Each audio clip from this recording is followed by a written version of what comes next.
Polisi kubanga omukulu oyo Kasooli yali yamulaba.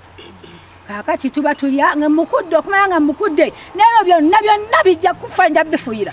Kabwe yeekandagga waayitawo wiiki egyo okeera ku matono okugenda okulambulayo agende engulu alime nga kyukamba wa mulamu wange yenna kumpi yiika namba agudde eri yenna singa okuyasinga okunnuma agudde eri bambuse ebijanjalo byonna bafuuyidde muwogo yenna bamufuuyidde n'omukulu gwe nsobola okulyako bamufuuyidde yenna avaayo nga birina muvundu ate bwe twasima ebiwogo nga bivunze tubituuma awo ono omuntu wange yagenza okwambukayo ng'ebiwogo babimenyeko babisudde mu nsiko tebirabikako.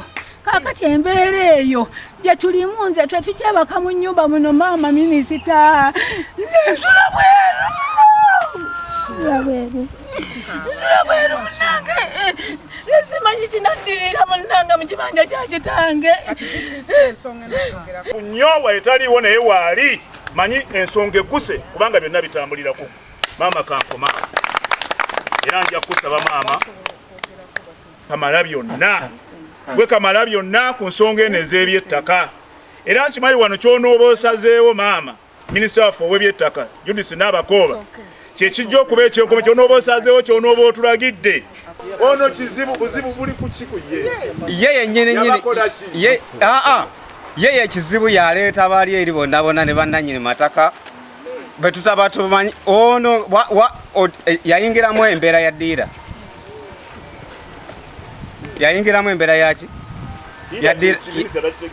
ddiira w'amataka atunda ettaka kati ye bw'abanga wali nga yagaddewo buloka wa ttaka bw'ayagala zimanya naye abeero si chairman ye yajja ku olwo kuba twaliwo wali engulu n'atuukira n'agamba nti ana kyazza ebbaluwa yiino egenda ku poliisi n'agimuwa naye banne tebaavaayo kulaga nti bambi ekyatuuse mu batuuze baabwe naye ate kikaabe amaziga maama kino kankikuloopere kubanga ffe ensonga ezo mangu nnyo zonaamu okubeera nga zitambula ate nange nengubaguba mangu nnyo okutuuka wano kyala nga bwe tuli abakyala n'abalala nembasindika mu konferensi eyo eri ku kanisa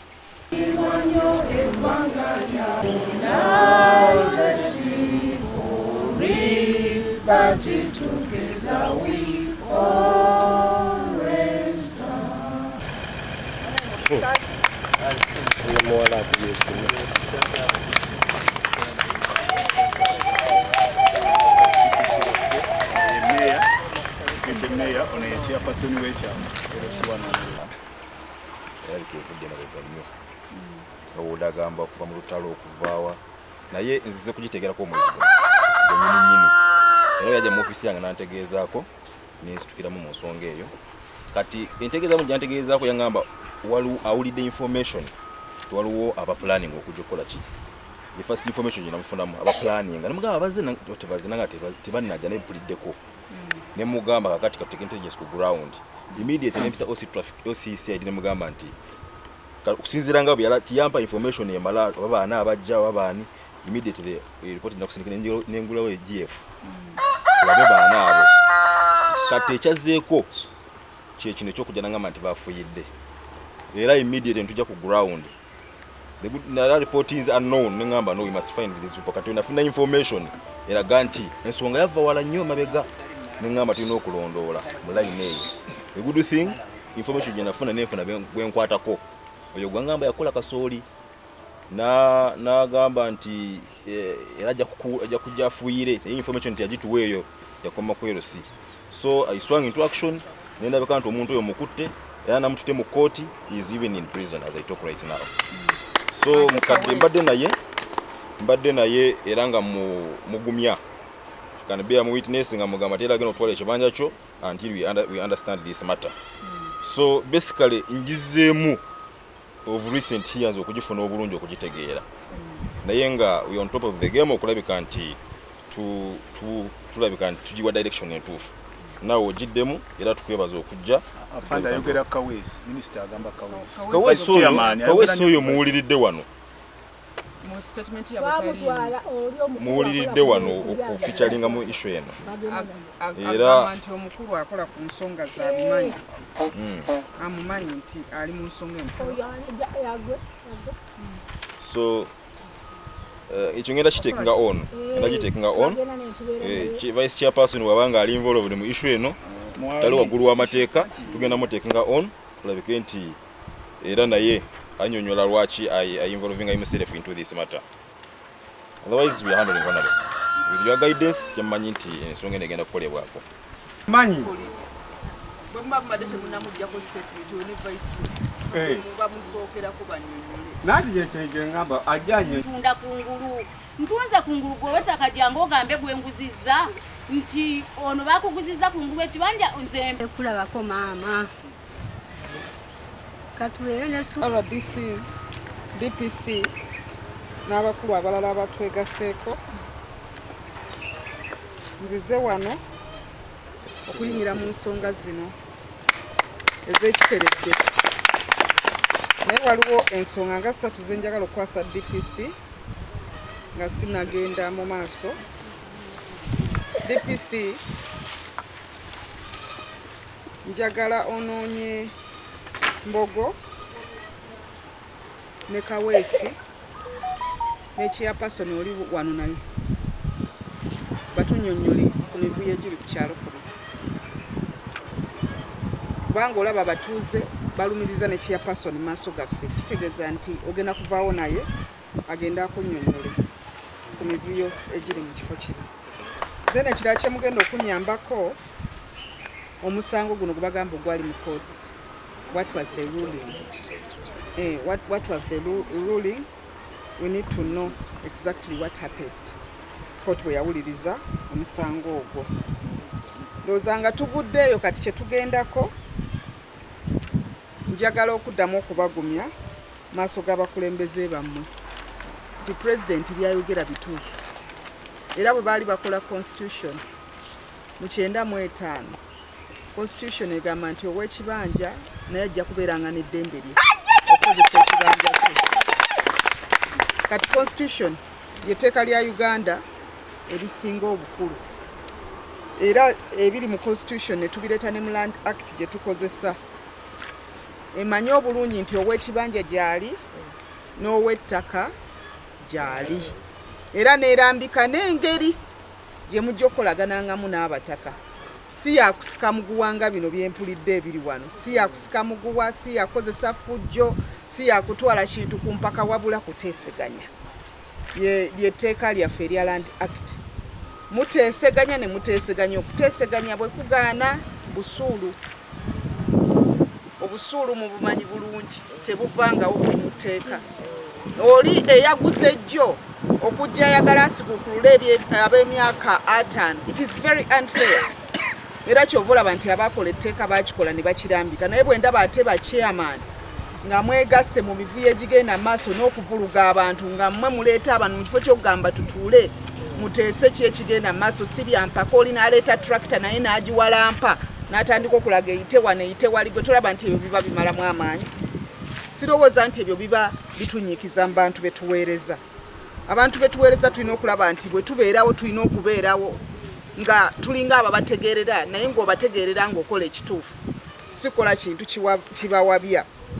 Kati okuteeseganya okwo bwe kuba kwalema wandibadde wabasindika ddamu ofiisi yange lwaki wali obatuulidde lwaki tewabasindike wa RDC oba okuteeseganya kwagana. Nze ngenze ntambula nsanze nga ba LCs bangi batuulira nnyo emisango gy'ettaka. Omuntu agenda okwekubira enduulu nga kiyitiridde kivudde mu mbeera naye nga tulina structures paka ku district level. Tuyina police, tuyina district level bw'olaba biganye oyinza okwekubira enduulu ewa minisita oba ew'omuntu yenna omulala naye ebiseera ebisinga abantu baffe tebayambiddwa ne twesanga nga osanga kati bali mukaabira ku mikutu kubanga anoonya obuyambi alaba mwenna abandi badde bamuyamba kubanga singa teyakaabira ku mikutu oba oli awo mwandibadde mwamuyamba naye gwe otoyambye era olaba agenze ku mukutu omanya nti embeera egaanye oba eremeddewo. Abantu bano bawa obukuumi ate olabule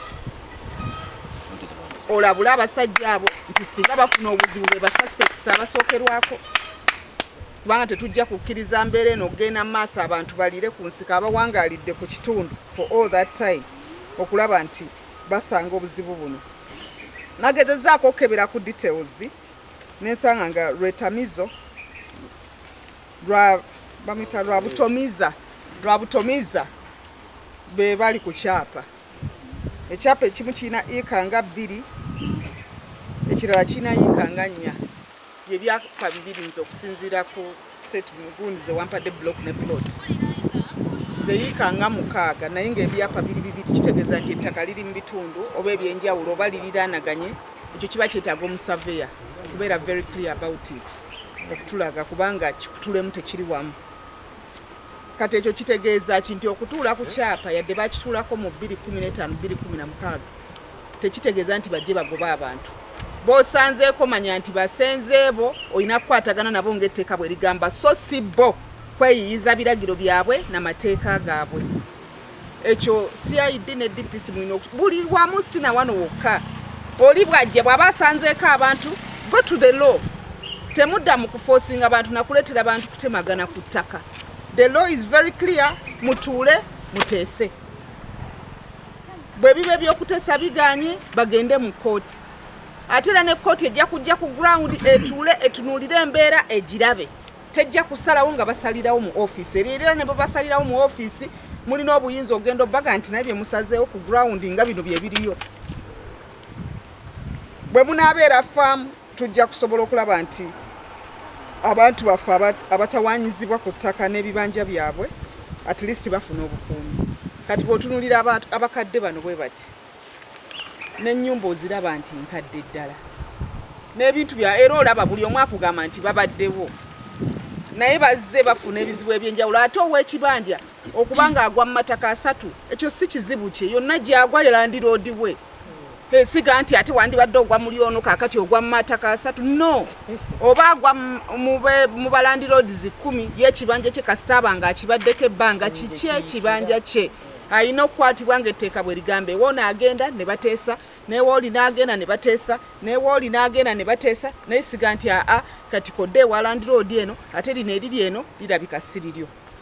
Okuleka nga yeesenzezza bwesenza nga tetusobola kukakasa ti omuntu oyo abaddewo. Naye abantu ababaddewo ebbanga baba balina okubeera nti bakuumibwa n'amazima okulaba nga gavaayo.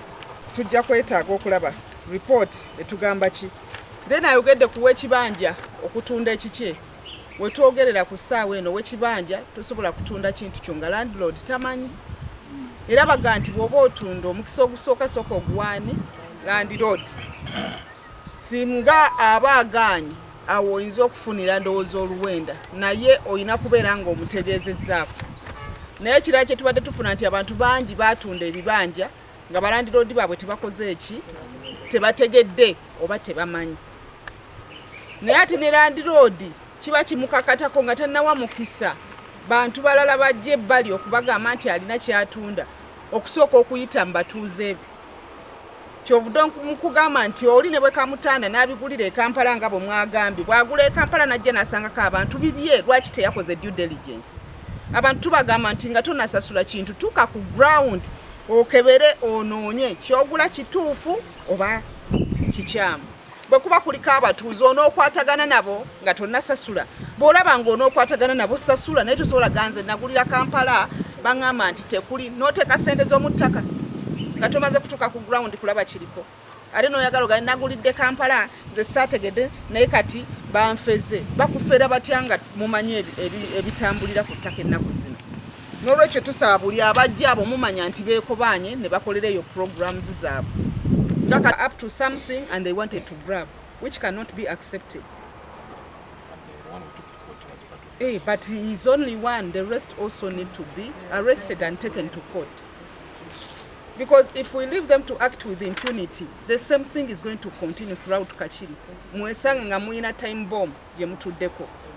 naye mulina okubalaga nti muli faamu nga law enforcement officer nga mubakwata buli azza omusango akwatibwe bagoberere etteeka si mwe mwalikola paalamenti ye yalikola bagoberere etteeka si mwe mwalikola paalamenti ye yalikola bwe beegamba kuteesa lwaki tebateesa lwaki baba bakozesa eryanyi lwaki tebatuula ne baagala bakozesa eryanyi ate bajje ndoza bagamba musooke mugende mubifuuyire bwe mumala obifuuyira mulyoke mutuule ku meza hawo bano abantu bagenda bawa emmere gye bagenda okulya oba bagenda kubalabirira bagenda bawa emmere oba bagenda balabirira kati nga batasobola balabirira nakubawa mmere balina okuvunaanibwa olw'ekyo kye baakoze tebasobola kukola bintu bwe bityo ne tubaleka olw'okuba munaye bakulembeze baku kitundu omukulembeze olina okubeera ekyokulabirako tolina kukola bukozi kintu olw'okuba okikola naye olina okuba ekyokulabirako ate olina okubeerawo ng'oyamba abantu bo n'okulaba nti amateeka n'obukwakkulizo bigobererwa ate n'okulaba nti mukwasaganya ensonga zino tubasaba abatuuze okwongera okulaba nti obuyinza bwa landlord na nkola kyo bamateeka akyagaliwo okulaba nga gayamba tetwagala mbeera kubanga lwaki etteeka lino tulisanzewo tetuna you've gotten all of them you will take them to land for verification because that is the only way of these titles now because this one was of 2019 2020 actually it was 22 ebibanja bino kwenkulidde kwenkaddiidi abakadde bano baluddeko ne boogenda n'obikula statement fayiro ya maama oyo ng'atekayo musango I myself mu statement yange nagamba omukyalo oyo ku ttaka eryo kwali that's why n'enkiiko zaatula